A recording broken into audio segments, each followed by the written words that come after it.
ଗୀତ ସଂହିତା ଅଧ୍ୟାୟ 62 ପ୍ରଧାନ ବାଦ୍ୟକର ନିମନ୍ତେ ଜିଦୁଥୁନ୍ ରୀତି ଅନୁସାରେ ଦାଉଦଙ୍କର ଗୀତ।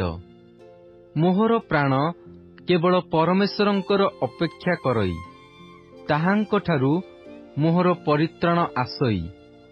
କେବଳ ସେ ମୋହର ଶୈଳ ଓ ପରିତ୍ରାଣ, ସେ ମୋହର ଉଚ୍ଚ ଦୁର୍ଗ। ମୁଁ ଅତିଶୟ ବିଚଳିତ ନୋହିବି।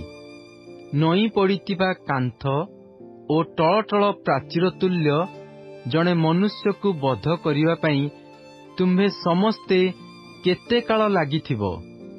ସେମାନେ କେବଳ ତାହାର ଉଚ୍ଚ ପଦରୁ ତାହାକୁ ନିପାତ କରିବାକୁ ମନ୍ତ୍ରଣା କରନ୍ତି। ସେମାନେ ମିଥ୍ୟା କଥାରେ ସନ୍ତୁଷ୍ଟ।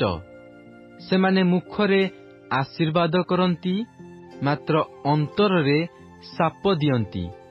ହେ ମୋହର ପ୍ରାଣ, କେବଳ ପରମେଶ୍ୱରଙ୍କର ଅପେକ୍ଷା କର, କାରଣ ତାହାଙ୍କଠାରୁ ମୋହର ପ୍ରତ୍ୟାଶା ଜନ୍ମେ। କେବଳ ସେ ମୋହର ଶୈଳ ଓ ମୋହର ପରିତ୍ରାଣ, ସେ ମୋହର ଉଚ୍ଚ ଦୁର୍ଗ। ମୁଁ ବିଚଳିତ ନୋହିବି। ମୋହର ପରିତ୍ରାଣ ଓ ମୋହର ଗୌରବ ପରମେଶ୍ୱରଙ୍କଠାରେ ଅଛି। ମୋ ବଳର ଶୈଳ ଓ ମୋହର ଆଶ୍ରୟ ପରମେଶ୍ୱରଙ୍କଠାରେ ଅଛି। ହେ ଲୋକମାନେ, ସବୁବେଳେ ତାହାଙ୍କଠାରେ ନିର୍ଭର କର। ତାହାଙ୍କ ଛାମୁରେ ମନର ସବୁ କଥା ଭାଙ୍ଗି କୁହ। ପରମେଶ୍ୱର ଆମ୍ଭମାନଙ୍କ ନିମନ୍ତେ ଆଶ୍ରୟ।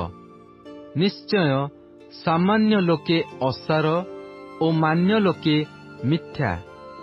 ତୌଲରେ ସେମାନେ ଉପରକୁ ଉଠିବେ। ସେ ସମସ୍ତେ ଅସାରରୁ ଲଘୁ।